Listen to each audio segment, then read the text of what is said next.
یہ رکابوں کی مسجدوں میں کبھی آ کے بیٹھ گئے. آج صوفیاء علماء اپنا کردار ہے. پھر اس کے بعد آخری سبب بیان کرتا ہے. آپ کا وقت بھی بہت قیمتی ہے, میں معذرت خواہ ہوں لیکن اپنا موضوع تھوڑا کمپلیٹ کرنا ہے. آخری سبب جو ہے مختصر کر کے بیان کرتا ہے تو وہ کردار ہمارا معاشرہ ادا ہے. ہمارا معاشرہ آقا علیہ السلام نے فرمایا حدیث مبارک الرجل علی دین خلیلہ, بندہ اپنے دوست کے دین پر ہوتا ہے, جس کے پاس بیٹھتا ہے اسی دین کو اپنا ہے. اس کی مثال ایک اور حدیث مبارکہ میں آقا علیہ السلام نے بٹی والے اور کستوری والے سے دی کہ نیک بندے کی صحبت ایسے ہے کہ تم کستوری والے کے پاس بیٹھو, خریدو کچھ بھی نہیں, پھر بھی جب تم وہاں سے نکلو گے تمہارے کپڑوں سے خوشبو آنا شروع ہوگی. صحبت سالے ترا سالے ترا. اور برے بندے کی صحبت ایسی ہے کہ تم اس کے پاس بیٹھو, اپنے کپڑے لاکھ بچا بیٹھو, پھر بھی تمہارے کپڑوں کو جلا دو. صحبت تالے ترا تالے. آج جس معاشرے میں ہمارا بچہ یہ ساری برائیاں سیکھتا ہے تو اسی کو اپنائے. اگر صحبت کے حوالے سے ایک چھوٹی سی بات کی جائے, ہمارا بچہ اس موبائل کو یوز کرتا ہے, سوشل میڈیا کو, اسے سب سے زیادہ ٹائم دیتا ہے, اس میں فحاشی اور یانی دیکھتا ہے, عورتوں کو ننگا دیکھتا ہے. جب اس کے حوث پہ, اس کے حواس پہ, اس کے نفس پہ, اس کے دل و دماغ پہ عورت سوار ہو جاتی ہے, آپ لاکھ بھی اسے بتائیں, اس کے لیے پھر ماں بہن بیٹی کا کوئی تصور نہیں رہتا, آپ کو ایک ہی نظر سے دیکھ رہے ہیں. آپ سنتے نہیں کہ بیٹے نے ماں کے ساتھ زنا کر لیا, بیٹے نے بہن کے ساتھ زنا کیا, زبردستی وہ واقعات کیوں پیش آ رہے؟ جب بچہ یہ چیزیں سیکھے گا تو یہی لے گا نا. پھر اس صحبت کی بات کر لی جائے, ہم ذرا مارکیٹ کا رخ کریں.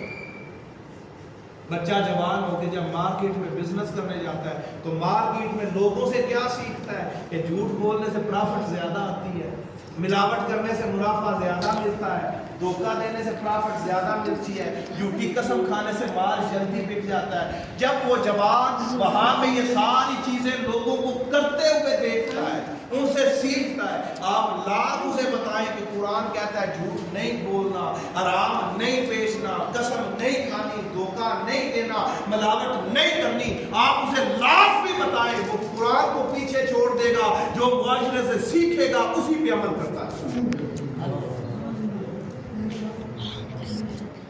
یہی کچھ نہیں سیکھتا بچہ.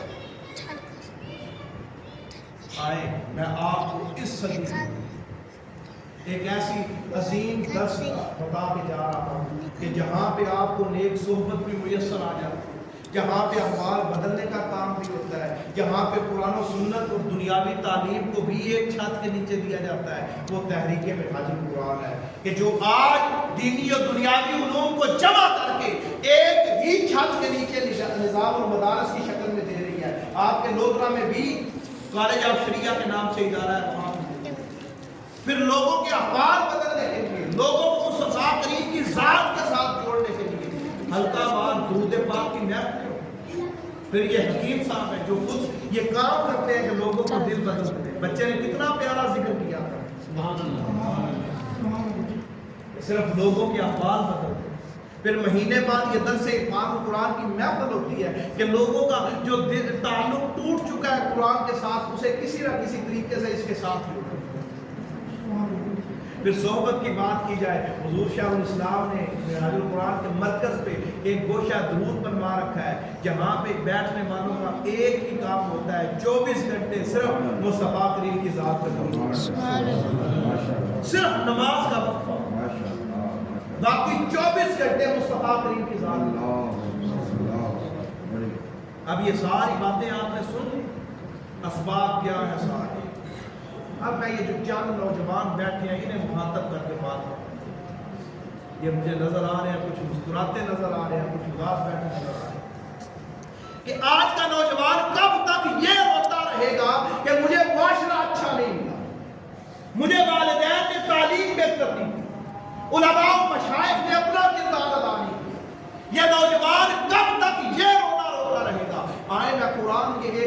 جوان کا واقعہ آپ کو سنا دیتا ہوں. سورہ یوسف آیت نمبر 22 اللہ رب العزت نے ارشاد فرمایا وَلَمَّا بَلَغَ أَشُدَّهُ، جب حضرت یوسف علیہ السلام چڑھتی جوانی میں پہنچے، کمال شباب میں پہنچے، کڑیے جوان ہوئے، آپ کو زلیخا لے کے بند کمروں میں چلی گئی، کمروں کو سب کو تالے لگاتی چلی گئی بند کمروں میں.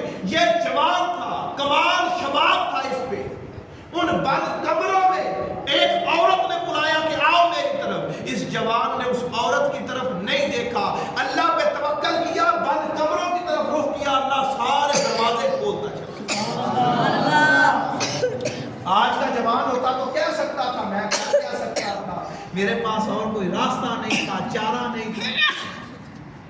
مگر وہ بھی جوان، اس جوان نے اللہ پہ یقین کیا، اللہ بند دروازے کھولتا چلتا. آئے ایک دوسرے جوان کا واقعہ سن